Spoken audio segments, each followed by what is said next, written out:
Ang matatag na ugnayan ng magulang at anak ay susi sa paghubog sa mabubuting responsableng mamamayan.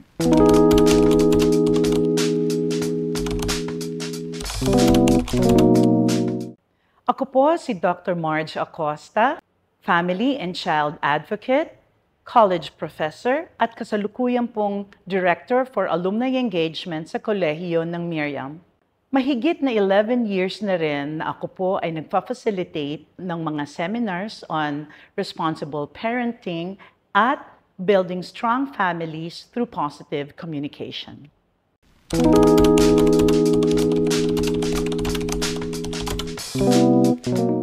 Ang responsible parenting ay ang maingat, mapanagutang pagpapalaki sa anak upang hubugin sila bilang mabuting tao. Mahalaga ito lalo na sa panahon ngayon dahil sa mga hamon ng makabagong teknolohiya, distansya, at pagbabago ng ugali at paniniwala ng kabataan. Para sa mga seafarers, kailangan nilang maging responsable kahit malayo sa pamamagitan ng tuloy-tuloy na komunikasyon at suporta. Ang pagkakaroon ng matibay na ugnayan sa anak ay isang hamon. Ngunit kailangan natin pagtuunan ng pansin dahil nakakaepekto ito sa emosyonal at moral na pag-unlad ng bata.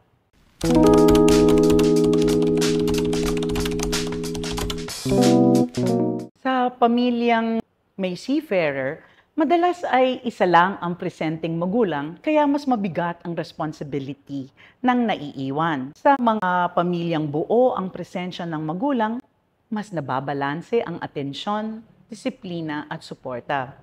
Nagkakaroon din ng mas bukas na komunikasyon sa bahay pagbuo ang pamilya. Sa mga pamilyang may seafarer, maaaring maging emosyonal na hamon sa bata ang madalas na pag-alis ng magulang. Gayunpaman, ang suporta mula sa malalayong magulang ay posible pa rin kung may malinaw na pag-unawa at ugnayan.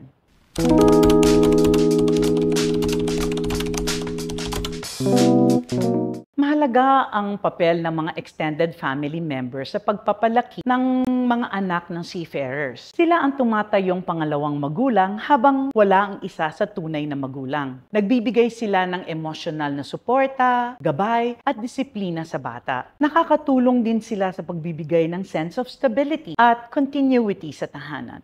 Ngunit kailangan pa ring may malinaw na ugnayan sa seafarer para sa iisang direksyon ng pagpapalaki.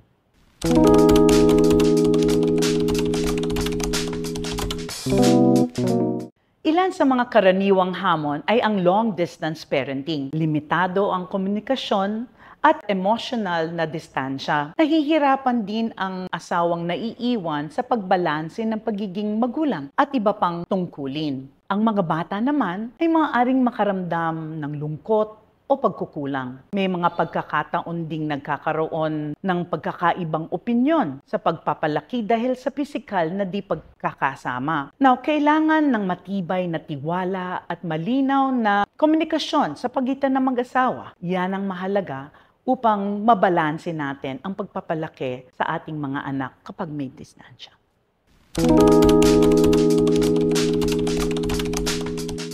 Kadalasang nakikita ang authoritative style sa mga pamilyang may seafarer, lalo na kung may maayos na komunikasyon sa pagitan ng magulang at anak. Ito ay may kombinasyon ng disiplina at pagmamahal. Gayunpaman, may ilan ding nagiging permissive o uninvolved dahil sa kakulangan ng presensya o emosyonal na koneksyon. Nakadepende ito sa ugnayan ng magulang sa anak kahit malayo. Mahalaga pa ring aktibong makikibahagi ang seafarer sa pagpapalaki kahit nasa ibang bansa sila.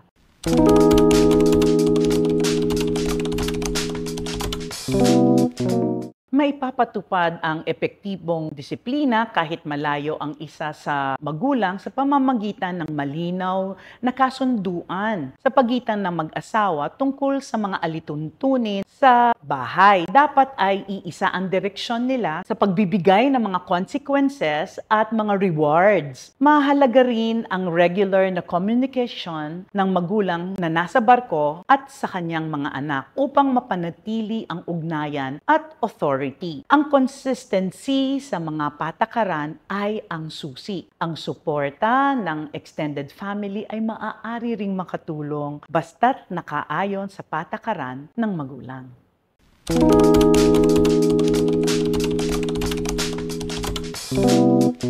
Kapag wala ang isa sa magulang, maaaring makaranas ang bata ng lungkot, pangungulila o pakiramdam ng kawalan. Maaaring makaapekto ito sa kanilang kumpiyansa sa sarili at kakayahang makabuo ng matibay na relasyon. Kung walang sapat na emosyonal na suporta, maaari ring silang maghanap ng atensyon sa ibang paraan. Ngunit kung may bukas na komunikasyon at pagmamahal kahit malayo, nababawasan ang negatibong epekto. Mahalagang mapunan ang emosyonal na puwang na iniwan ng magulang.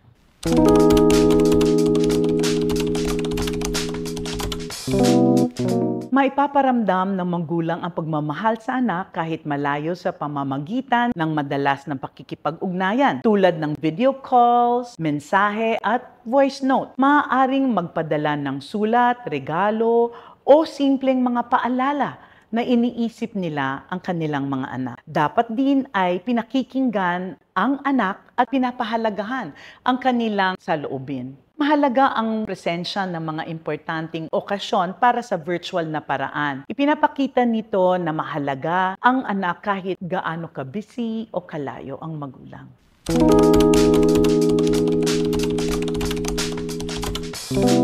Upang maging authoritative ang estilo ng pagpapalaki, dapat ay may balanse sa pagitan ng disiplina at pagmamahal. Kailangan magkasundo ang seafarer at asawa sa mga alituntunin at parehong tumutupad dito. Maaaring gumawa ng parenting plan na sinusunod ng pareho, kahit malayo ang isa. Dapat din bukas ang komunikasyon ng magulang sa anak, nakikinig, nagpapaliwanag at nagbibigay gabay. Ang paggalang sa damdamin ng anak habang tinuturuan sila ng responsibility ay napakahalaga.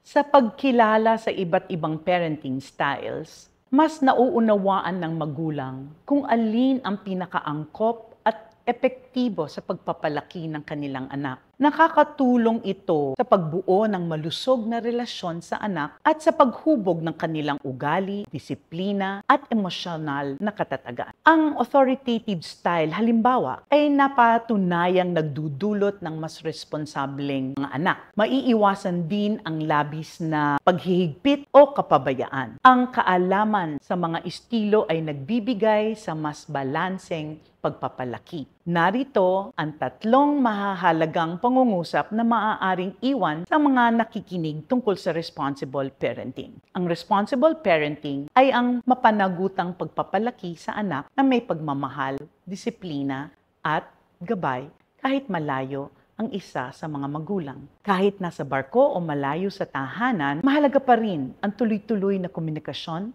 at pakikibahagi sa buhay ng anak.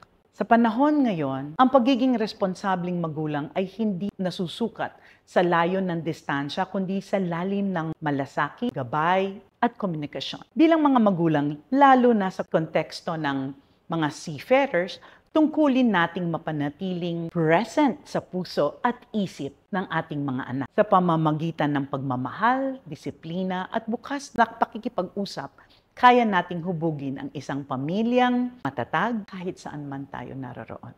Hanggang sa muli dito sa Amosoup Real Talk Series, Pampamilyang Marino Project.